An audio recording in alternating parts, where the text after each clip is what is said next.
Class 11-এর প্রিয় ছাত্রছাত্রীরা, আজকে আমরা অ্যাটমিক স্ট্রাকচারের পার্ট 8-এর আলোচনা করব। তোমরা গতদিন সোমারফেল্ড এর যে অ্যাটমিক মডেল আছে সেটার আলোচনা শুনেছ এবং সেখানে তোমরা লক্ষ্য করেছ কিভাবে সোমারফেল্ড পরমাণুর বর্ণালীর সূক্ষ্ম গঠনকে ব্যাখ্যা করেছে।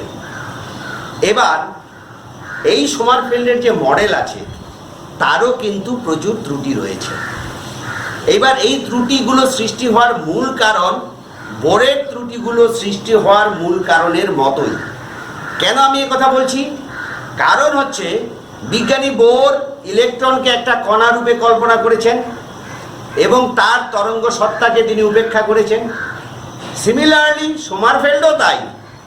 ইলেকট্রনের দু ধরনের কক্ষপথ তিনি বিচার করেছেন, বৃত্তাকার এবং উপবৃত্তাকার, কিন্তু তিনিও ইলেকট্রনকে একটা কণা রূপে বিবেচনা করেছেন, তাকে কিন্তু তরঙ্গ রূপে বা তার তরঙ্গ সত্তাকে তিনি কিন্তু বিবেচনা করেননি। অর্থাৎ তিনিও ডি ব্রগলির যে ডুয়াল নেচার তাকে কিন্তু অবজ্ঞা করেছেন, তার বিরোধিতা করেছেন। একই রকমভাবে তাহলে সে হাইজেনবার্গের অনিশ্চয়তা যে সূত্র, আনসার্টেনটি যে প্রিন্সিপাল, তারও বিরোধিতা করেছেন। সোমারফেল্ডের মতেও পরমাণু দ্বিমাত্রিক, কিন্তু আমরা জানি পরমাণু কি ত্রিমাত্রিক একটা জিনিস, সেটা দ্বিমাত্রিক নয়। বোর ফাইন স্পেক্ট্রা ব্যাখ্যা করতে পারেননি, কিন্তু সোমারফেল্ড পরমাণুর বর্ণালীর ফাইন স্পেক্ট্রাটা ব্যাখ্যা করতে সমর্থ হয়েছেন। কিন্তু বোরের মতোই তিনি জিমান প্রভাব বা স্টার্ক প্রভাবকে কিন্তু ব্যাখ্যা করতে পারেননি, যা পরবর্তীকালে কিভাবে হয়েছে, কেন হয়েছে তার ব্যাখ্যাগুলো এসছে। ঠিক আছে, তার মানে সোমারফেল্ডের যে পরমাণুর মডেল সেটাও কিন্তু স্বয়ংসম্পূর্ণ নয়। ঠিক আছে, এবার ফাইন স্পেক্ট্রার যে ব্যাখ্যাটা সোমারফেল্ড দিয়েছিলেন, তিনি কি বলেছিলেন যে কোনো একটা কক্ষের অন্তর্গত অনেকগুলো উপকক্ষ আছে, সেই উপকক্ষগুলো কিছু হবে উপবৃত্তাকার এবং কিছু হবে বৃত্তাকার। এবার যেহেতু একটা কক্ষের অন্তর্গত অনেকগুলো উপকক্ষ আছে, কোনো একটা কক্ষ থেকে আরেকটা কক্ষে জাম্প আসলে কাছাকাছি শক্তির অনেকগুলো জাম্প, যেহেতু এই জাম্পগুলোর মধ্যে শক্তির পার্থক্য বা কোয়ান্টামের পার্থক্য খুব নমিনাল, তাই তারা বর্ণালীতে সূক্ষ্ম লাইন রূপে আসে।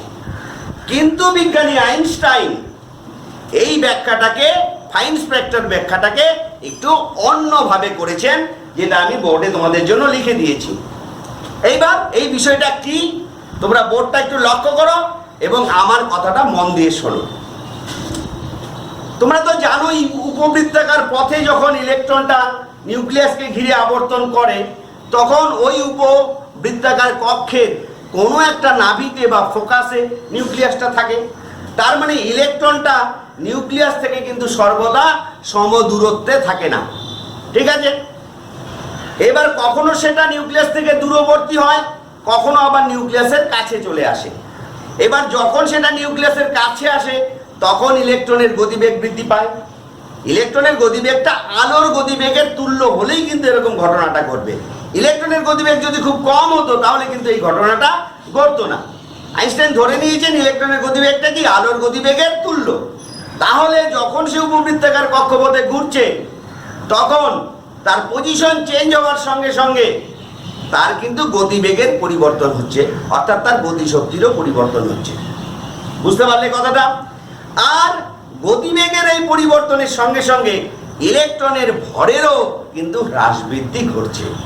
এই যে যুগপৎ ফল, একদিকে তার গতিবেগের পরিবর্তন, আরেকদিকে তার ভরের পরিবর্তন, এর ফলে কি হচ্ছে, উপবৃত্তের যে পরাক্ষটা, যে উপবৃত্তাকার পথে ইলেকট্রনটা ঘুরছে তার পরাক্ষটা ক্রমাগত দিক পরিবর্তন করছে। কথাটা বুঝতে পেরেছো? যেটা কিনা আমি চিত্রের মাধ্যমে দেখানোর চেষ্টা করেছি। বুঝেছো?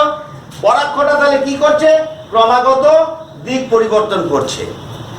এর ফলে এই উপবৃত্তাকার পথগুলি আছে তার শক্তির কি হচ্ছে, সামান্যতম পার্থক্য হচ্ছে।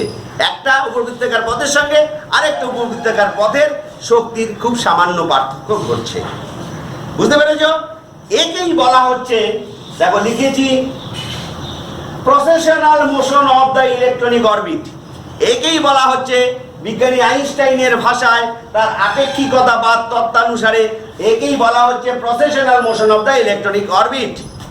ঠিক আছে, এর ফলে কি হচ্ছে, ওই উপবৃত্তাকার কক্ষগুলোর শক্তির সামান্য পার্থক্য ঘটছে, ফলে জামগুলো আর একই শক্তির থাকছে না। তাহলে কোনো একটা উপকক্ষ থেকে আরেকটা উপকক্ষে যখন জাম করছে, তখন জামগুলো একই শক্তির হচ্ছে না, তাদের শক্তির সামান্যতম পার্থক্য ঘটছে, যা কিনা পরমাণুর বর্ণালীর সূক্ষ্ম গঠন সৃষ্টি হওয়ার মূল কারণ। তাহলে এটা কার মতে? বিজ্ঞানী আইনস্টাইনের আপেক্ষিকতাবাদ তত্ত্বানুসারে। তাহলে বুঝতে পারলে? তাহলে অপবর্তন, এই যে কক্ষপথের এই যে সরণ, উপবৃত্তাকার পথের পরাক্ষটা যে সরে সরে যাচ্ছে, একে বলা হচ্ছে অপসরণ। একে কি বলা হচ্ছে? অপসরণ। আর এই ঘটনাটাকে কি বলা হচ্ছে? Precessional motion of the electronic orbit. বুঝতে পেরেছো? টার্মগুলো মনে রেখো। তাহলে এর ফলে তাহলে একদিকে তার গতিবেগের পরিবর্তন হচ্ছে ইলেকট্রনের, একই সঙ্গে ইলেকট্রনটার ভরেরও কম বেশি হচ্ছে। এই দুটো কারণের জন্য এই ঘটনাটা ঘটছে, প্রসেশনাল মোশনটা লক্ষ্য করা যাচ্ছে। ফলে উপকক্ষগুলোর শক্তির সামান্যতম পার্থক্য হচ্ছে, যা কিনা ফাইন স্ট্রাকচার বর্ণালীর সৃষ্টি হবার মূল কারণ। তাহলে নিশ্চয়ই বুঝতে পারলে। এবার পরের আলোচনাটা দেখো। এবার আমরা একটা নতুন আলোচনায় আসি। তোমরা বোর্ডের দিকে লক্ষ্য করো, আমি কি লিখেছি? কোয়ান্টাম সংখ্যা। ঠিক আছে, কোয়ান্টাম সংখ্যা বা কোয়ান্টাম নাম্বারস। কোনো একটা পরমাণুর মধ্যে কোনো একটা ইলেকট্রনের প্রকৃতিকে তুমি যদি সঠিকভাবে ব্যাখ্যা করতে চাও, তাহলে যে সংখ্যাগুলোর প্রয়োজন হয়, যে সংখ্যাগুলো জানা আমাদের আবশ্যিক, সেই সংখ্যাগুলোকেই বলা হচ্ছে এক একটা কোয়ান্টাম সংখ্যা। অর্থাৎ কোনো একটা ইলেকট্রনকে কোনো একটা পরমাণুর মধ্যে তার প্রকৃতিটা, কোন কক্ষে ঘুরছে, কোন উপকক্ষে ঘুরছে, তার শক্তিগত, গতিবেগগত ইত্যাদি ইত্যাদি ইত্যাদি সঠিকভাবে যদি ব্যাখ্যা করতে হয়, তাহলে 4 ধরনের সংখ্যা সম্পর্কে আমাদের জানতে হয়। এদেরকেই একত্রে বলা হচ্ছে কোয়ান্টাম নাম্বারস।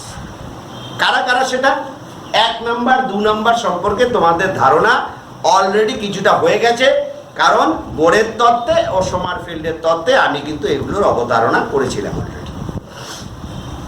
বোরের তত্ত্বে ওই যে এন সংখ্যাটা দিল, এন, যার মান 1 2 3 4 ইত্যাদি পূর্ণ সংখ্যা হতে পারে। n = 1 মানে প্রথম শক্তি স্তর, n = 2 মানে দ্বিতীয় শক্তি স্তর, এগুলো তোমরা শুনেছ। সেটাকেই বলা হচ্ছে মুখ্য কোয়ান্টাম সংখ্যা। বুঝতে পেরেছ? আর সোমারফিল্ড কি বললো? যে বৃত্তাকার যে কক্ষপথ, তার সঙ্গে উপবৃত্তাকার কক্ষপথ থাকতে পারে, তাই বললো। সেটাকে রিপ্রেজেন্ট করার জন্য n এর সঙ্গে আরেক ধরনের সংখ্যা আমার জানা দরকার, যাকে কিনা তিনি কে অক্ষর দিয়ে রিপ্রেজেন্ট করলেন। কি অক্ষর দিয়ে? কে। কিন্তু বর্তমানে তাকে এল অক্ষর, ছোট হাতের এল অক্ষর দিয়ে রিপ্রেজেন্ট করা হয়। একেই বলা হয় গৌণ কোয়ান্টাম সংখ্যা বা অ্যাজিমুথাল কোয়ান্টাম নাম্বার বা সাবসিডিয়ারি কোয়ান্টাম নাম্বার বা দ্বিগংশীয় কোয়ান্টাম সংখ্যা। ঠিক আছে? 3 নাম্বারটা কি? তোমাদের তো জিমান প্রভাবের কথা বলেছিলাম, যে একটা স্পেকট্রাল লাইনকে যখন চুম্বক ক্ষেত্র বা তড়িৎ ক্ষেত্রের আন্ডারে নেওয়া হয়, তখন তার স্প্লিটিং ঘটে, অনেকগুলো ভাগে ভাগ হয়ে যায়। সেটা তড়িৎ ক্ষেত্রের মধ্যে নিলেও ভাগ হয়ে যায়। এই যে ঘটনাগুলো জিমান এবং স্টার্ক, এখান থেকে আরেকটা, অর্থাৎ চুম্বক, বহিস্থ চুম্বক ক্ষেত্রের প্রভাবে এই যে স্পেকট্রাল লাইনের ডিভিশন, তাকে ব্যাখ্যা করতে গিয়ে আরেক ধরনের কোয়ান্টাম নাম্বারের অবতারণা করা হলো। তাকে বলা হলো চৌম্বকীয় কোয়ান্টাম সংখ্যা বা ম্যাগনেটিক কোয়ান্টাম নাম্বার। বুঝতে পারলেন? এই হলো 3টে। আরেক ধরনের কোয়ান্টাম সংখ্যা, যা ইলেকট্রনকে যদি তুমি লাট্টুর মতো মনে করো, তোমরা তো লাট্টু ঘুরিয়েছে অনেকেই, সেটা এই দিক করে ঘুরতে পারে তার অক্ষের উপরে, বা এদিক করে ঘুরতে পারে। তাহলে এই যে স্পিন, তার নিজস্ব স্পিন, ঘূর্ণন, ইলেকট্রনটা যে ঘুরছে নিজের অক্ষের উপরেও কিন্তু ঘুরছে, নিউক্লিয়াসের চারিদিকে যেমন ঘুরছে, তেমনি আবার নিজের অক্ষের চারিদিকে, অক্ষের মধ্যেও দাঁড়িয়েও কিন্তু ঘুরছে। এই যে ঘূর্ণনটা ব্যাখ্যা করার জন্য আরেক ধরনের কোয়ান্টাম সংখ্যার আমার দরকার পড়লো, তাকে বলা হলো ঘূর্ণন কোয়ান্টাম সংখ্যা বা স্পিন কোয়ান্টাম নাম্বার। তাহলে কত ধরনের কোয়ান্টাম সংখ্যা আমরা পেলাম? 4টা। এগুলো কি জন্য দরকার? কোনো একটা ইলেকট্রনের প্রকৃতি সম্পূর্ণরূপে ব্যাখ্যা করতে গিয়ে আমাদের এদের দরকার। বুঝতে পেরেছ? এবার তাহলে এদেরকেই আমরা এক এক এক এক করে আলোচনা করব। সেই আলোচনাটা লক্ষ্য করব। আমরা আলোচনা করছি মুখ্য কোয়ান্টাম সংখ্যা বা প্রিন্সিপাল কোয়ান্টাম নাম্বার। এটা আমরা বোরের তত্ত্বে কিন্তু অলরেডি দেখেছি যে পরমাণুর নিউক্লিয়াসকে কেন্দ্র করে ইলেকট্রনগুলো যে কোনো ব্যাসার্ধের বৃত্তপথে ঘুরতে পারে না। বোর তো তাই বলেছিলেন, কতগুলি নির্দিষ্ট ব্যাসার্ধের বৃত্তপথেই কেবলমাত্র ঘুরতে পারে। এবং এই কক্ষপথগুলি আকারটা কীরকম হবে? যে ওই কক্ষপথগুলিতে ঘূর্ণায়মান ইলেকট্রনের কৌণিক ভরবেগের মানটা কত হবে? NH/2π এর সমান হবে। কত হবে? NH/2π এর সমান হবে, যেখানে n এর মানটা কত হতে পারে? 1 2 3 4 এটসেট্রা পূর্ণ সংখ্যা। ঠিক আছে? যদি n এর মান 1 ধরি তাহলে সেটাকে k শেল, তাকে বলা হচ্ছে k শেল বা k শক্তি স্তর। n এর মান যদি 2 বলি তখন তাকে বলা হবে দ্বিতীয় শক্তি স্তর বা হচ্ছে l শেল। n এর মান যদি 3 ধরি তখন সেটা হবে তৃতীয় শক্তি স্তর বা n শেল। যদি 4 ধরি তাহলে তাকে বলা হবে n শেল। এইভাবে নিউক্লিয়াস থেকে সেটা ক্রমবর্ধমান দূরত্বে সাজানো থাকবে। অর্থাৎ k শেলের থেকে l শেলের শক্তি বেশি ও ব্যাসার্ধ বড়, আবার সেটার থেকে m এর ব্যাসার্ধও বড়, শক্তিও বেশি, তার থেকে n এরটা তার ব্যাসার্ধও বেশি, শক্তিও বেশি। অর্থাৎ নিউক্লিয়াস থেকে আস্তে আস্তে আস্তে আস্তে সেটা দূরে সরে যাচ্ছে। ফলে সেই কক্ষপথগুলো, এগুলোকে বলা হয় সুস্থিত কক্ষপথ বা স্থায়ী শক্তি স্তর। এদের আকারটাও ধীরে ধীরে বড় হতে থাকে এবং ওই কক্ষে ঘূর্ণায়মান ইলেকট্রনের শক্তিও ধীরে ধীরে বাড়তে থাকে, যা কিনা বোরের তত্ত্বে তোমরা আর এর ক্যালকুলেশন পেয়েছো, ই এর ক্যালকুলেশন পেয়েছো, ইত্যাদি ইত্যাদি পেয়েছো, তাই তো? এই যে মুখ্য শক্তি স্তর, তাহলে ওখানে ঘূর্ণায়মান ইলেকট্রনের কৌণিক ভরবেগের মান কত? NH/2π। এবার প্রথম কক্ষের কৌণিক ভরবেগ কত হবে? h/2π। দ্বিতীয় কক্ষের কৌণিক ভরবেগ কত হবে? 2h/2π, তার মানে h/π। তৃতীয় কক্ষের বেলায় হবে 3h/2π। এইভাবে এভাবে চলতে থাকবে। তাহলে যদি বলে যে বোরের কোনো একটা কক্ষে বা বোরের কক্ষগুলোতে যে ঘূর্ণায়মান ইলেকট্রনগুলো আছে তাদের ক্ষেত্রে কার কৌণিক ভরবেগের মান সর্বনিম্ন হবে? যখন n এর মানটা 1 হবে তখনই তার মানটা সর্বনিম্ন হবে। তার মানটা কত হবে? h/2π এর সমান। বুঝতে পারলে কথাটা? এবার দেখো, এই যে কক্ষপথগুলি আছে এগুলো আমি মুছে দিচ্ছি। হ্যাঁ, এখানে সব লেখা ছিল, এগুলো কিন্তু মুছে দিচ্ছি।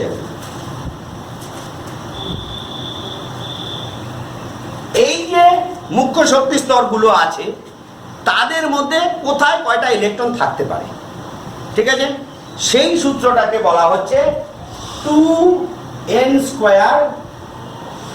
এই সূত্র, তাই না? 2n² সূত্র, যেটা তোমরা আগেও পড়ে এসো। যে সূত্রটা তোমরা কি আগেও কিন্তু পড়ে এসো। তাহলে প্রথম কক্ষে কত? n এর মান 1। তাহলে ফার্স্ট যে শেলটা, মানে যখন n=1 সেখানে কটা ইলেকট্রন থাকতে পারবে? 1², মানে দুটাই। সেকেন্ড শেল যেটা, যেখানে n মানে হচ্ছে 2, অর্থাৎ দ্বিতীয় শক্তি স্তর, তার মধ্যে ইলেকট্রন থাকতে পারবে 2 × 2², মানে হচ্ছে 8টা। তৃতীয় যেটা থার্ড, n=3, সেখানে হবে 2 × 3², তার মানে সেখানে হবে 18টা ইলেকট্রন থাকতে পারবে। ফোর্থ, চতুর্থ শক্তি স্তর, মানে n=4, তখন ইলেকট্রন থাকতে পারবে 2 × 4², যাচ্ছে 16, 16 দুগুণে 32টা। এবার কি বলেছে এই সূত্রে? রেস্ট্রিকশন কিন্তু আরোপ করে দিয়েছে। কি বলেছে? কোয়ান্টাম রেস্ট্রিকশন কি আরোপ করে দিয়েছে? যে যত বড়ই কক্ষপথ হোক না কেন সেখানে কখনোই 32-এর বেশি ইলেকট্রন থাকতে পারে না। তাহলে এরপরে যতই উচ্চতর শক্তি স্তর হোক না কেন সেখানে ম্যাক্সিমাম কয়টা ইলেকট্রন থাকবে? 32টাই কিন্তু থাকবে। অর্থাৎ 4 বা 4-এর বেশি যে মূল কক্ষগুলি আছে, যে মূল শক্তি স্তরগুলো আছে, তার কোনোটাতেই 32-এর বেশি ইলেকট্রন থাকতে পারে না। সেটা পরবর্তী সূত্রগুলো আছে, সেটা যখন আলোচনা করব তোমাদের কাছে সেটা পরিষ্কার হয়ে যাবে। ঠিক আছে? ততদিন পর্যন্ত ওয়েট করো, কি করে সেটা এলো, কেন 32 ইত্যাদি আলোচনাটা করবো তখন। তাহলে বোঝা গেল তাহলে এখানে কি বললো, প্রথম কক্ষে তাহলে 2n² সূত্র, তাহলে এর আবার লিমিটেশন আছে। কি লিমিটেশন হলো প্রথমটাই, যে কখনোই কোনো একটা মূল কক্ষে বা মূল শক্তি স্তরে 32-এর বেশি ইলেকট্রন থাকতে পারে না। বুঝতে পেরেছ? আর একটা কি, যে বাইরের কক্ষ যদি সেটা হয়, কোনো একটা পরমাণুর যদি সর্বশেষ কক্ষ হয়, বহিস্থ কক্ষ হয়, তারপরে ধরো আর কোনো ইলেকট্রন নেই, তাহলে যে কক্ষটা বহিস্থ হবে তার মধ্যে কখনোই 8টির বেশি ইলেকট্রন থাকতে পারে না। তাহলে বহিস্থ কক্ষ, বহিস্থ কক্ষ, এর মধ্যে ইলেকট্রন কটা থাকবে বলছে? 8টা সর্বোচ্চ। তাহলে সর্বোচ্চ সংখ্যক কটা ইলেকট্রন থাকছে? 8টা। এবার বহিস্থ কক্ষের যে ভিতরের কক্ষ, তার মধ্যেও লেখা আছে, দেখো, তার মধ্যে 18-এর বেশি ইলেকট্রন থাকতে পারে না। তাহলে এখানে দেখবা, তোমাদের যে বইটাই ফলো করো না কেন, সেখানে বক্স করে বা ছোট করে লিখে দেওয়া আছে এই রুলটা, 2n² যে রুলটা, তার শর্টকামিংস কি কি, যে এটা সীমাবদ্ধতা কোথায় কোথায় আছে। তাহলে কি কি বললাম? সবচেয়ে বেশি ইলেকট্রন থাকতে পারে 32টা, সেটা যদি বাইরের কক্ষ হয় তার মধ্যে ইলেকট্রন থাকতে পারে 8টা, আর বাইরের কক্ষের ইমিডিয়েট ভিতরের যে কক্ষটা আছে তার মধ্যে সর্বোচ্চ ইলেকট্রন থাকতে পারে 18টা। তাহলে মুখ্য কোয়ান্টাম সংখ্যা কি জিনিস সেটা নিশ্চয়ই তোমাদের কাছে একদম পরিষ্কার হয়েছে, যেটা কিনা বোর্ডের তত্ত্ব থেকেই আমরা আগেই পেয়েছিলাম। এবার তাহলে পরের আলোচনাটা দেখো।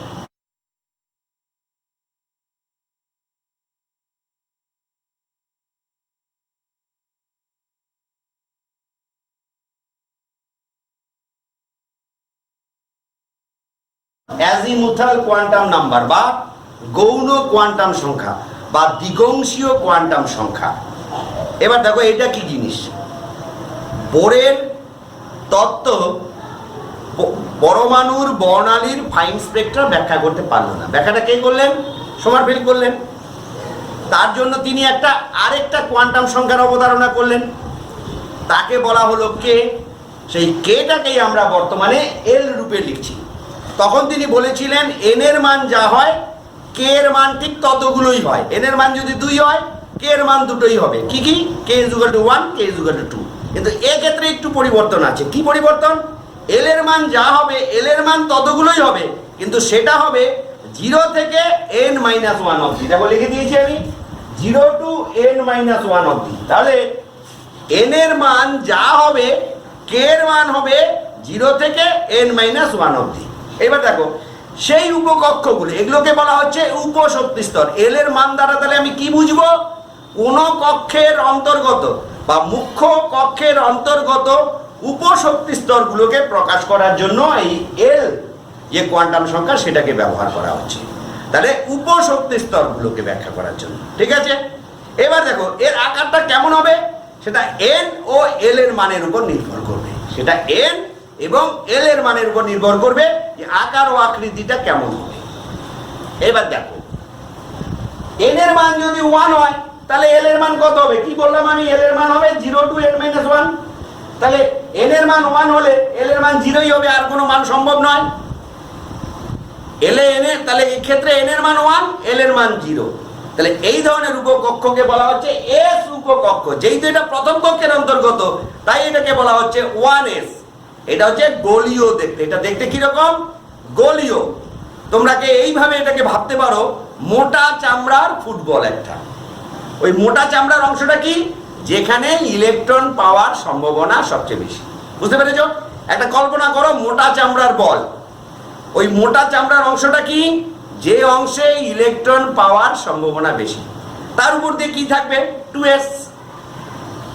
কিছু দূর গ্যাপ দিয়ে আবার একটা 2s থাকবে, সেটা আরেকটা মোটা চামড়ার বল, কিন্তু সমকেন্দ্রিক সব একটাই, কারণ নিউক্লিয়াস তো ওইটাই। বুঝতে পেরেছ? তাহলে প্রথম কক্ষের কিন্তু একটাই উপকক্ষ হচ্ছে, তার নাম হচ্ছে 1s। তাহলে প্রথম কক্ষটাও যা, উপকক্ষটাও কিন্তু অ্যাকচুয়ালি তাই। বুঝতে পেরেছ? তার মানে প্রথম কক্ষে একটাই উপকক্ষ হয়, তাহলে সেখানে কক্ষও যা উপকক্ষও তাই। সেটাকে বলা হচ্ছে 1s উপকক্ষ। ঠিক আছে? সেটা কিরকম দেখতে? গোলীয়। কেমন দেখতে? গোলীয়। যেমন কিনা একটা মোটা চামড়ার বলের মতো, যার কেন্দ্রে কি আছে? নিউক্লিয়াসটা আছে। বোঝা গেল? এবার এন এর মান যখন 2 হচ্ছে, দেখো এন এর মান যখন 2, তখন কি কি হতে পারে? l = 0 হতে পারে, আর l = 1 হতে পারে, কারণ 0 to n - 1 অবধি হবে। l যখন 0 হবে তখন l0 মানে হচ্ছে s উপকক্ষ, যেহেতু এটা দ্বিতীয় কক্ষের অন্তর্গত তাই এটাকে বলা হচ্ছে 2s উপকক্ষ। দ্বিতীয় কক্ষের অন্তর্গত s উপকক্ষ, তাহলে এটাকে বলা হচ্ছে s 2s। এবার 2sটাও গোলীয়, ওই 1sটা ছোট গোল, এটা তার থেকে বড় গোল। বুঝতে পেরেছো কথাটা? মানে এর আকারটা বড়, আকৃতিটা একই রকম গোলীয়, কিন্তু আকারটা বড় আছে এটা, কারণ এর মুখ্য কোয়ান্টাম সংখ্যার মানটা হচ্ছে 2। কথাটা বোঝা গেল? আরেকটা হতে পারে l = 1, কারণ n এর মান 2 হলে l এর সম্ভাব্য মান দুটোই হতে পারে, কারণ 0 to n - 1 হবে।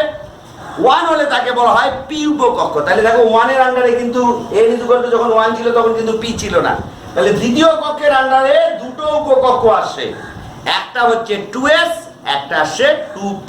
পিটা কিরকম দেখতে? ডাম্বেলের মতো। ডাম্বেল কি জিনিস?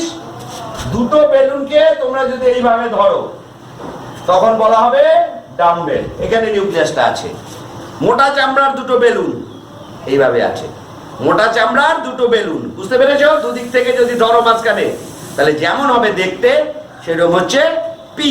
এবার 2p হলে সেটা ছোট হবে, 3p হলে একটু বড় হবে, এইভাবে চলতে থাকবে। ঠিক আছে? তাহলে দ্বিতীয় যে মুখ্য শক্তি স্তর, তার আন্ডারে দুটো উপশক্তি স্তর আছে, তাদের শক্তির পার্থক্য কিন্তু খুব বেশি হবে না। একটা হচ্ছে 2s যেটা কিনা গোলীয়, আরেকটা হচ্ছে 2p যেটা হচ্ছে ডাম্বেলের মতো। বুঝতে পেরেছো? এবার যদি n এর মান 3 হয় তাহলে l এর 3টা মানই হবে। কি কি হতে হবে? 0 থেকে n - 1, তার মানে 0 1 2। n - 1 মানে কত? 3 - 1 মানে 2, লাস্টেরটা হবে তাহলে 2। এবার দেখো l = 0 মানে s উপকক্ষ, l = 1 মানে p উপকক্ষ, l = 2 মানে হচ্ছে d উপকক্ষ। এরা কার আন্ডারে আছে? তৃতীয় কক্ষের অন্তর্গত, তৃতীয় মুখ্য শক্তি স্তরের অন্তর্গত। তাহলে তৃতীয় মুখ্য শক্তি স্তরে 3 ধরনের উপকক্ষ আছে, একটা হচ্ছে 3s, একটা হচ্ছে 3p, আর একটা হচ্ছে 3d।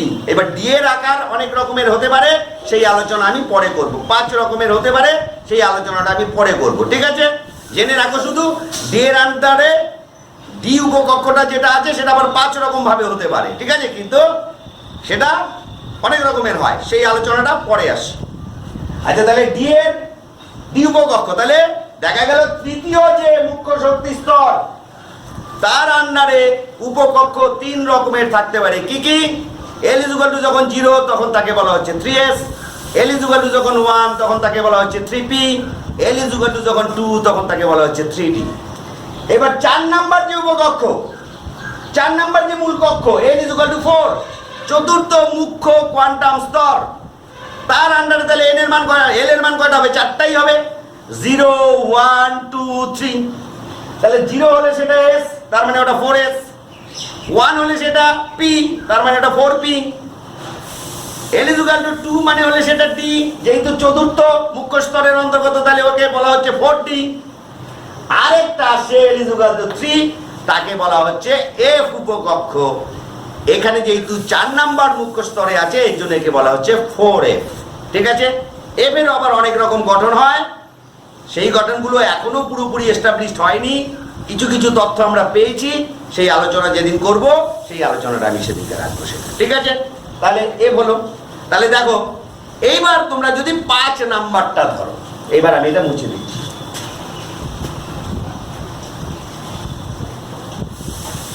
এবার যদি n এর মান আমি 5 ধরি, মুখ্য শক্তি স্তরটা হচ্ছে 5 নাম্বার মুখ্য শক্তি স্তর, তাহলে l এর মান 0 হতে পারে, l এর মান 1 হতে পারে, l এর মান 2 হতে পারে, l এর মান 3 হতে পারে, l এর মান তো 4ও হতে পারে। কিন্তু কোয়ান্টাম রেস্ট্রিকশন বলছে না, 4 ধরনেরই উপকক্ষ পাওয়া যায়। তাহলে স্পেকট্রাল ডাটা থেকে এটা প্রমাণিত হয়েছে যে উপকক্ষ 4 ধরনেরই হয়। তাহলে এই 5 ধরনের কিন্তু হয় না, তাহলে এটা কিন্তু আসলে হয় না। কিন্তু যদি এটা হয় তাহলে সেটার নাম কি দেওয়া যেতে পারে? যেমন বললো যে পঞ্চম কক্ষে, পঞ্চম মুখ্য শক্তি স্তরে, ঠিক আছে, কয় ধরনের উপকক্ষ থাকবে? 4 ধরনেরই হয়, যেটা স্পেকট্রাল ডাটা বলছে। 5 ধরনের যদি হয় তাহলে সেক্ষেত্রে l এর মানটা হবে 4। তাহলে তাকে আমরা কি বলবো? 5 জি বলবো, তাহলে তাকে বলা উচিত 5G, SPDF তারপরে একটা জি। ঠিক আছে, কিন্তু এটা সাধারণত হয় না, এটা কিন্তু হয় না, কারণ আমরা দেখেছি স্পেকট্রাল ডাটা স্টাডি করে যে সেখানে উপকক্ষ 4 রকমেরই হতে পারে। তাহলে এরপরে যে মুখ্য শক্তি স্তরগুলো আছে, ওই যে যেখানে প্রথমে আমরা মুখ্য কোয়ান্টাম সংখ্যা দিয়ে দেখলাম যে সর্বোচ্চ ইলেকট্রন সংখ্যা 32-এর বেশি হতে পারে না, ঠিক সিমিলারলি এখানেও কিন্তু 4 ধরনের বেশি উপশক্তি স্তর হতে পারে না। তাহলে L = 4 অ্যাকচুয়ালি হয় না। ঠিক আছে, তাহলে 4টা হয়। তাহলে কি কি এটা? এটাকে বলবো আমরা 5S, এটাকে বলবো 5P, এটাকে বলবো 5D, এটাকে বলবো 5F। একটু আগে ছিল চতুর্থ কক্ষের অন্তর্গত 4F, এটা পঞ্চম কক্ষের অন্তর্গত 5F। তাহলে এদেরকেই বলা হচ্ছে উপশক্তি স্তর বা উপকক্ষ। তাহলে এল এর মান থেকে আমরা কি বুঝতে পারছি? কোন কক্ষের অন্তর্গত বা মুখ্য শক্তি স্তরের অন্তর্গত যে কাছাকাছি শক্তির উপশক্তি স্তরগুলো আছে তাদের আকার ও আকৃতিটা কেমন হবে সে সম্পর্কে কিন্তু আমরা ধারণা করতে পারছি। তাহলে এটা হচ্ছে গৌণ কোয়ান্টাম সংখ্যা বা অ্যাজিমুথাল কোয়ান্টাম সংখ্যা। তাহলে কোন কক্ষের কোন উপকক্ষে ইলেকট্রনটা আছে সেটা আমার জানতে সুবিধা হলো। এবার দেখো, এই যে উপশক্তি স্তরগুলোতে ইলেকট্রন যখন ঘূর্ণায়মান থাকবে, এই উপশক্তি স্তরগুলোতে যখন ইলেকট্রন ঘূর্ণায়মান থাকবে তখন তার কৌণিক ভরবেগটা কত হবে? তখন তার কৌণিক ভরবেগ কত হবে? কৌণিক ভরবেগের মান হবে √L × L + 1 × h/। বুঝতে পেরেছো? তাহলে উপকক্ষের অন্তর্গত ঘূর্ণায়মান ইলেকট্রনের কৌণিক ভরবেগের রাশিমালা কিন্তু এটা। এটা কি? কোন কক্ষের অন্তর্গত যে উপকক্ষগুলো আছে তাদের মধ্যে যখন ইলেকট্রন ঘুরবে, সেই ইলেকট্রনগুলোর ঘূর্ণনের ফলে তাদের যে কৌণিক ভরবেগটা হবে তার রাশিমালা। রাশিমালাটা কি?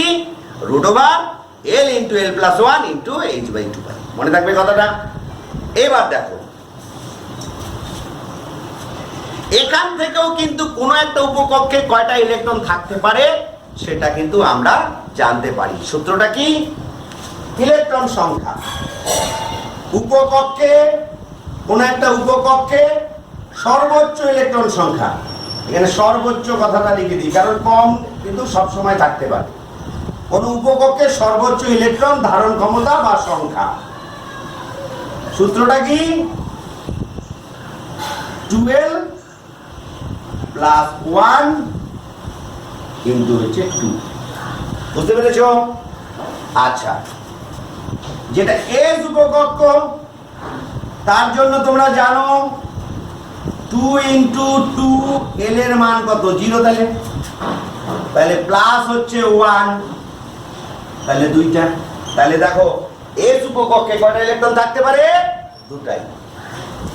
পি উপকক্ষের জন্য এল এর মান তোমরা জানো 2 × 2 × L এর মান হচ্ছে 1 + 1, তাহলে কত হচ্ছে? 2 আর 1 3, 3 2 কত হচ্ছে? 6টা। দেখো হচ্ছে কিনা? 3 তাকে 2 দিয়ে গুণ করলে 6টা হয়ে গেল। ডি উপকক্ষে কয়টা ইলেকট্রন থাকতে পারে? 2 × 12, L এর মান হচ্ছে এখানে 2 + 1, এগুলো কত হয়? দেখো 2 2 4, 1 5, 5 2 10টা, তাহলে 10টা ইলেকট্রন থাকতে পারে ডি উপকক্ষে। আর এফ উপকক্ষে কত? 2 × 12, L এর মান কত? 3 এক্ষেত্রে, প্লাস হচ্ছে 1, তাহলে হচ্ছে 7, 7 2 14টা। তাহলে বুঝতে পারলে কোন উপকক্ষে কতগুলো ইলেকট্রন থাকবে? তাহলে যে এস উপকক্ষ তার মধ্যে ইলেকট্রন সংখ্যা কত? 2 × 12 + 1, এই সূত্র ধরে করতে হবে। তাহলে 2 বসালাম। এস উপকক্ষের জন্য এল এর মান কত? এখানে লিখে দিই পাশে। এস এর জন্য এল এর মান 0, পি উপকক্ষের জন্য এল এর মান 1, ডি উপকক্ষের জন্য এল এর মান 2, আর এফ উপকক্ষের জন্য এল এর মান হচ্ছে 3। এইটা কিন্তু সবসময় মনে রাখতে হবে। ঠিক আছে? তাহলে দেখো এবার এস উপকক্ষে যে কোনো এস, সেটা 1s হোক, 2s হোক, 3s হোক, 4s হোক, যে কোনো এস, এস উপকক্ষে তাহলে কটা ইলেকট্রন ধরতে পারে? 2 ইন্টু 0, কারণ এল এর মান হচ্ছে 0, তার মানে দুইটাই। পি উপকক্ষে থাকতে পারে কত? 2 ইন্টু 1 প্লাস 1, তার মানে হচ্ছে 6টা।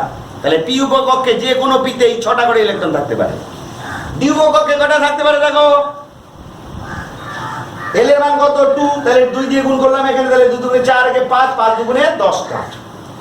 আর এফ, এল এর মান হচ্ছে 3, তাহলে 3 দুগুণে 6 প্লাস 1 মানে 7, 7 দুগুণে 14টা। এবার এই কটা যোগ করতে কত হয়? দেখো 32 হয়।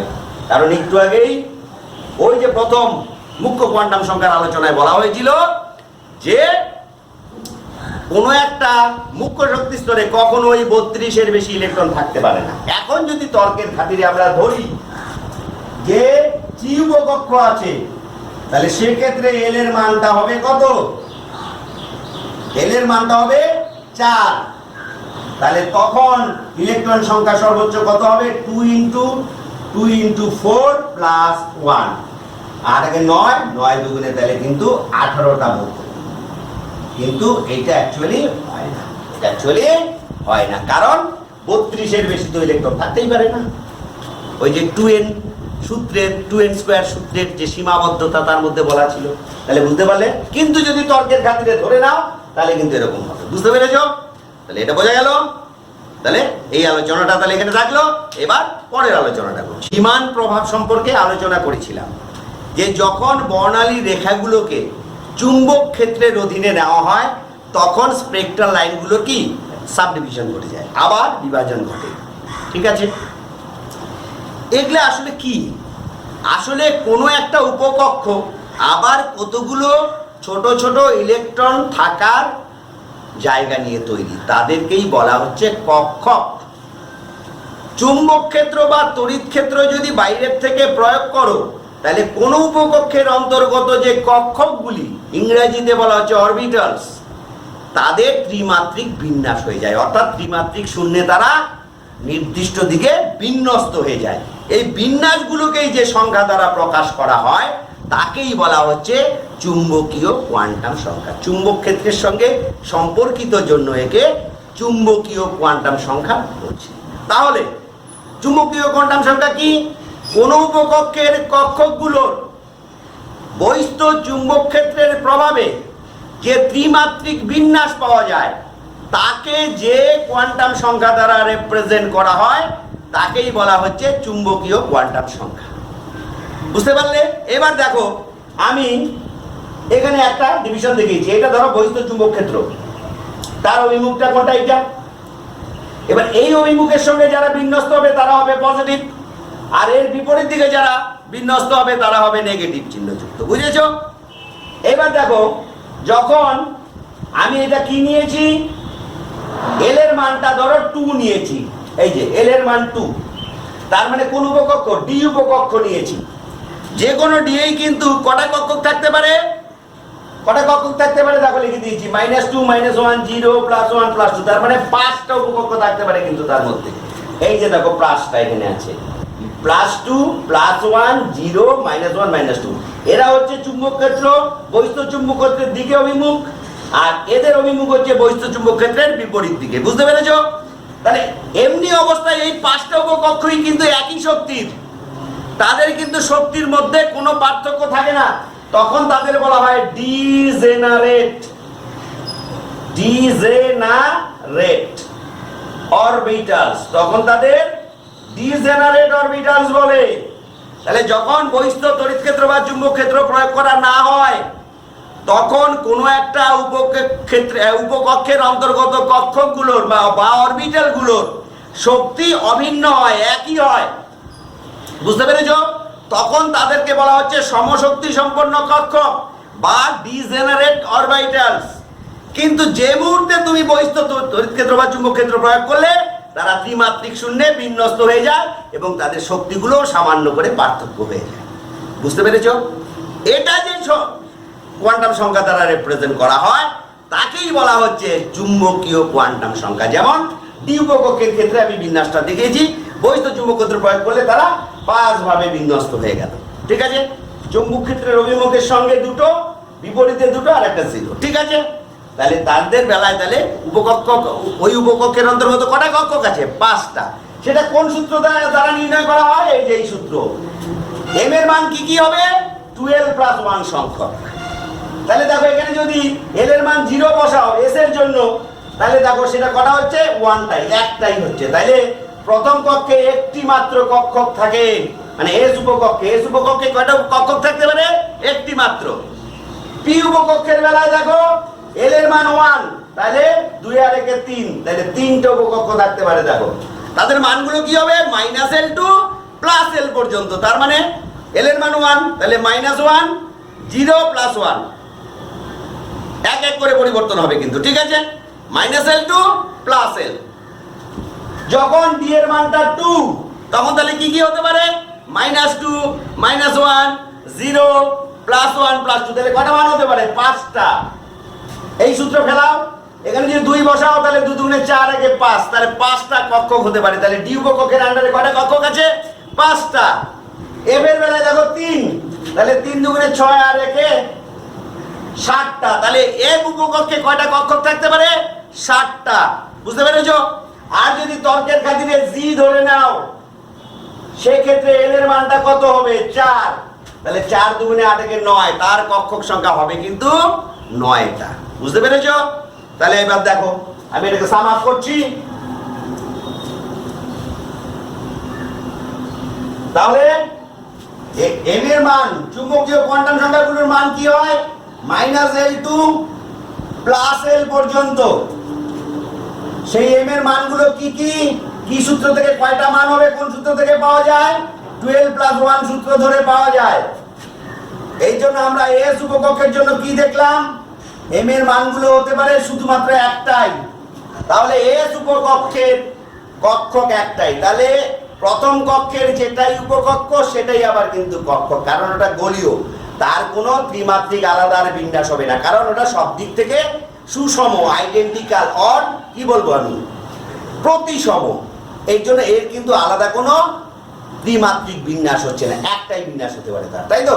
এই জন্য এস উপকক্ষের কিন্তু কক্ষক একটাই মাত্র হচ্ছে। হলো? যখন পি, তখন তার এল এর মান কত তোমরা জানো? 1। তাহলে এম এর মানগুলো কয়টা হবে? 1 × 2 + 1 মানে 3টা হবে। তাহলে এর আন্ডারে পি উপকক্ষে কয়টা কক্ষক আছে? তাহলে কক্ষক সংখ্যা, এটা কি হচ্ছে? কক্ষক সংখ্যা হলো, এর ক্ষেত্রে হলো 3টে, কক্ষক সংখ্যা 3। যখন ডি হবে তখন এম এর মান কয়টা হবে?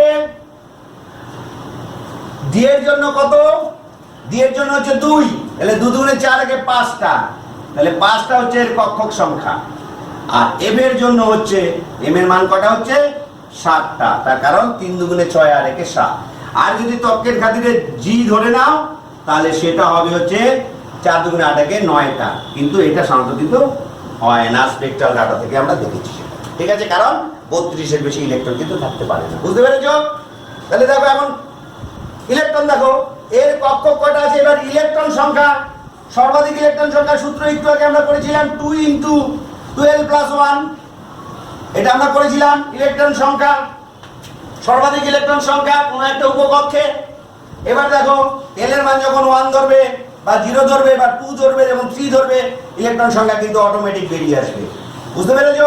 তাহলে এটা সূত্র। আর এই যে চুম্বকীয় কোয়ান্টাম সংখ্যা, তাহলে এই ক্ষেত্রে যে আমার চৌম্বক ভ্রামক কৌণিক ভরবেগের মানটা, কৌণিক ভরবেগের মানটা কত হবে? কৌণিক ভরবেগের মানটা হবে m × h/2π। কৌণিক ভরবেগ কত হবে? m × h/2π। বুঝতে পেরেছো? তাহলে হয়ে গেল আমাদের চুম্বকীয়। তাহলে চুম্বকীয় কোয়ান্টাম সংখ্যা অ্যাকচুয়ালি কি প্রকাশ করছে? কোনো একটা উপকক্ষের অন্তর্গত যে কক্ষকগুলি আছে, অরবিটালগুলো আছে, বহিঃস্থ তড়িৎ ক্ষেত্র বা চুম্বক ক্ষেত্রের আন্ডারে তাদের ত্রিমাত্রিক বিন্যাসকে প্রকাশ করছে। অর্থাৎ বহিঃস্থ তড়িৎ ক্ষেত্র বা চুম্বক ক্ষেত্র দিলে তাদের শক্তিগুলো আর স্থির থাকছে না, শক্তিগুলো সামান্য পার্থক্য হয়ে যাচ্ছে, ফলে স্পেকট্রাল লাইনটা কিন্তু ভেঙে যাচ্ছে অনেকগুলো লাইনে। বুঝতে পেরেছো?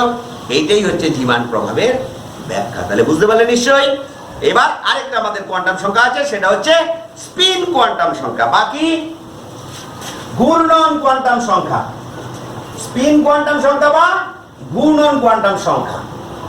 ঠিক আছে, এবার দেখো, এবার আরেকটা জিনিস তোমাদের বলি। মুখ্য কোয়ান্টাম সংখ্যা কে দিয়েছিলেন? বিজ্ঞানী বোর। গৌণ কোয়ান্টাম সংখ্যা কে দিয়েছিলেন? বিজ্ঞানী সোমারফেল্ড। চুম্বকীয় কোয়ান্টাম সংখ্যা কার তত্ত্ব থেকে এলো? ওই যে জিমানের নাম অনুসারে, জিমান। আর এস আরেকটা কি আসলো? ঘূর্ণন কোয়ান্টাম সংখ্যা। ঘূর্ণন কোয়ান্টাম সংখ্যা কি? ইলেকট্রন গুলো তার নিজ অক্ষের চারিদিকে ঘোরে। ঠিক আছে, তো এই ঘূর্ণনটা কি দুটো হতে পারে? এই একটা হতে পারে ঘূর্ণন, আর একটা ঘূর্ণন এরকম হতে পারে। এখানে ধরো একটা বল লাগানো আছে ইলেকট্রন, তাহলে ঘূর্ণনটা দু রকম হতে পারে। এই একটা হতে পারে, আবার এই একটা হতে পারে। তাহলে দু রকম ঘূর্ণন হতে পারে, একটা ঘড়ির কাঁটার দিকে, একটা ঘড়ির কাঁটার বিপরীতে। তাহলে ইলেকট্রনের ঘূর্ণন তার নিজ অক্ষের উপরে করকম হতে পারে? দু রকম। এই জন্য স্পিন কোয়ান্টাম সংখ্যা বা ঘূর্ণন কোয়ান্টাম সংখ্যা দুটোই হতে পারে, একটা ঘড়ির কাঁটার দিকে, একটা ঘড়ির কাঁটার বিপরীত দিকে। একটাকে বলা হচ্ছে প্লাস আপ, আরেকটাকে বলা হচ্ছে মাইনাস আপ। একটাকে কি বলা হচ্ছে? প্লাস আপ, আরেকটাকে বলা হচ্ছে মাইনাস আপ। ঠিক আছে, এই যে ঘূর্ণন কোয়ান্টাম সংখ্যা, তাহলে এর কটা মান হতে পারে? দুটো মানই হতে পারে। একটা বলছে প্লাস আপ, আর একটা হতে পারে মাইনাস আপ। ঠিক আছে, এই ঘূর্ণন কোয়ান্টাম সংখ্যাটা কে দিয়েছেন? উলেনবেক ও গুডস্মিথ, দুজন বিজ্ঞানী এই ঘূর্ণন কোয়ান্টাম সংখ্যাটা প্রথমে অবতারণা করেন। কে কে? উলেনবেক ও গুডস্মিথ। তাহলে আমরা কিন্তু এই যে চার ধরনের কোয়ান্টাম সংখ্যা কি জন্য শিখলাম? কোন পরমাণুর মধ্যে কোনো একটা ইলেকট্রনের প্রকৃতিকে যদি সঠিকভাবে ব্যাখ্যা করতে হয়, অর্থাৎ কোন মুখ্য স্তরের, কোন উপশক্তি স্তরে, কোন কক্ষকে আছে এবং সেটা ঘড়ির কাঁটার দিকে ঘুরছে না বিপরীত দিকে ঘুরছে ইত্যাদি সব কিছু, অর্থাৎ তার প্রকৃতি পুরোপুরি জানতে হলে আমাদের চার ধরনের সংখ্যা সম্পর্কে নলেজ বা জ্ঞান থাকা দরকার। এই যে চার ধরনের বিভিন্ন সংখ্যা, এদেরকেই বলা হচ্ছে কোয়ান্টাম নাম্বার বা কোয়ান্টাম সংখ্যা।